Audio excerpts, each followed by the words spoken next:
And then we drove back in and parked the car at the Old Forge Motel and walked back into the village. And I said, hey, let's go over to the Big Moose Inn there and have a couple. So we went into the bar there, we tipped a couple more. We came out of there, he said, oh, there's the Golden Nugget right across the street. These are all places don't even exist anymore. So we went over to the Golden Nugget, looked around there and listened to the music and had a couple more. I think we had 2 or 3 Budweisers at each place. We came out of there and I said, oh, there's Brindisi's right next door. Let's go have a couple there. So we went there for, we had a Klops on the Rocks. Well, we staggered out. I walked out of there. Luckily, we weren't driving. We could walk back to the motel. And I noticed when I put the key in it, the lock kept moving. But finally, I got it. We went in and we crashed. And that morning, the alarm went off around 7 in the morning for us to be over there to open up at 9. And we both had these splitting headaches. We couldn't figure out why. But worse than the headaches was we were both expelling a lot of gas, a lot of belching and burping. And, well, the human body, there's other ways you can expel gas also. So we were doing it both ways.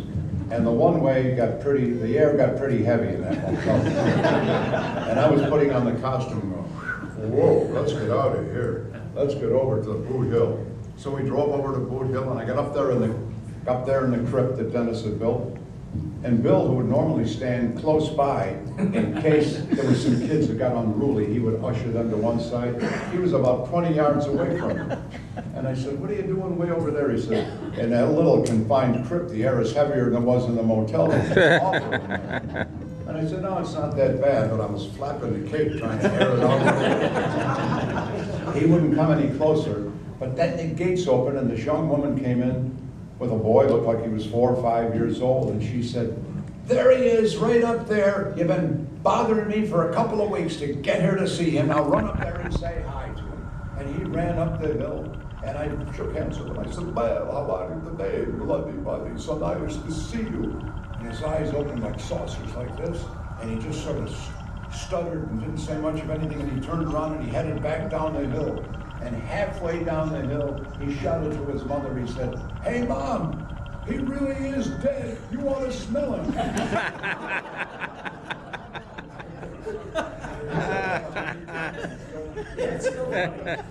That's a true story. We did 3 or 4 more appearances at the Enchanted Forest, and I said, we go to one place and have dinner, and let's go back and watch the ball game on TV or something. We don't want that to happen again. So that was pretty interesting. You mentioned Bill Eady, who was the floor manager and really the third member of this triumvirate that brought Daemon to life for 5 years in the 60s. For those of you who came in late, Mike Price was Daemon from 1962 to 1967 at Channel 9 in Syracuse. Hello, how do you do? So nice of you to be here today. And Dennis Calkins was our architect. He was also Mike's sidekick, very hairy. And I'm Tim Fox from You're ready for kick me in the side. Billy used to tell the story about one of those trips to the Mohawk Valley when you stopped at one of the Rome State School or somewhere. St. Elizabeth's Hospital. And I'm going to take this one because I just love the way Billy told it.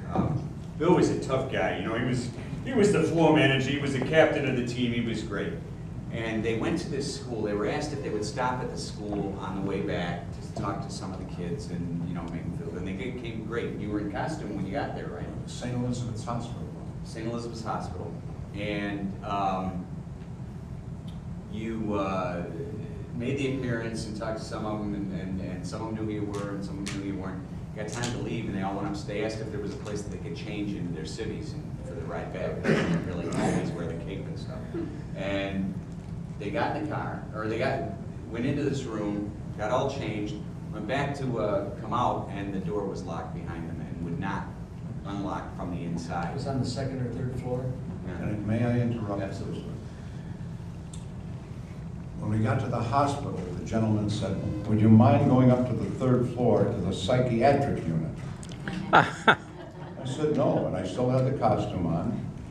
And the door opened and I walked in there, and they're sitting around in the lounge area, putting together puzzles or playing checkers or crossword puzzles. whatever people do in the psychiatric unit. And I walked in and I went, Bev, hello there, it's so nice to be with you today. And they looked over and went, yeah, hi, how are you doing? You want to play checkers? It's just another patient coming in, that's all. And I continue. Then when we got in the room, and I was going to change into my regular civilian clothes, the bag was down in the car in the visitor parking lot. And Bill said, I'll go get it. But the door was locked. And the guy said, well, I'll come back in 20 minutes or a half hour. I didn't know he was going to lock the door. So still in costume, but forgetting that I was in the costume, I went over to the window that had bars on it. And I could look right down into the visitors parking lot. And I could see our car there. And I grabbed the bars, and there were people walking up to the entrance to the hospital. And I said, hey, we're locked in up here. Can you help me out with something? And people went, yeah, we're lucky. Look at Mildred, they allow them to dress funny. And that's a true story, that really happened. So there were some peculiar things that happened. And we just waited, and the guy came back, and Bill went down and got my clothes. I didn't try it a second time. No kidding. No. Was it Elmira where you made the big entrance in a hearse? Yes. In Elmira, I got into the back of this hearse in a coffin, and they were taking me to a shopping plaza. And Bill was riding up front with the undertaker, who was driving the hearse. And Bill said, when we get close, there's a place where you can pull over. I want to go back. If I can see what the crowd looks like and go back so that Mike will know when they open the coffin and he gets out exactly what he's going to see and what's going to be there. So we pulled up along the curb, and remember in some small towns and villages in those days, there used to be like commercial stores and things, and on a Friday night, there were a lot of people, pedestrian people. It was in the summertime. And you know, hearses have not just a back door, they have a side door too, so they can make sure everything's okay. So he opened that side door, and there's people starting to gather behind him, thinking, what is this guy doing opening the side door of this hearse? And they could see the coffin in there, and he lifts the lid, and then I put my hand on it, like this with the white gloves on. And he said, well, I just want to tell you there's, and you hear this, like a hush behind. But these people must have thought, he's talking to the stiff that's in the box. And then I answered, I said, well, what do you see down there? Well, it looks like there's maybe 3,000 or 4,000 kids down there climbing around. So remember, and then I sat up all the way and looked out, and they went, whoa! I think then they realized what was going on because they had publicized the thing for several days in advance of that. That was pretty interesting to see these people with these wide eyes, like, I don't know, 10, 15 people behind Bill thinking, what's he doing talking to that guy? You should know this. I'm one of the few people you'll ever meet in the world can tell you about this. But those big Cadillac and Lincoln hearses, it's a very comfortable ride. Don't worry about it. The shocks and the springs in those vehicles, you won't feel the bumps or anything. They're very comfortable. The only thing I felt a little uneasy about is when they would close the coffin and that satin is right in my big schnoz. I hope this doesn't latch too tightly that they can open it when wherever I'm going. So one thing that I remember one other time, they put me in not a coffin, but a wicker basket. And I understood to believe that the wicker basket was made for if an undertaker gets a call in the middle of the night or something. You know, they have these sacks that they zip up, but they also in those days had a wicker basket.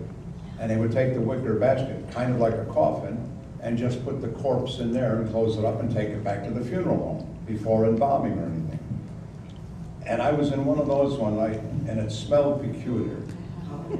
And I thought, I wonder how often they sanitize it or wash it out, or how many dead people have been in there before I was in there, or how long when they get back if they go, oh, just let it sit there, we'll take care of that in the morning, or the next day or whatever. Stick some fluid in it.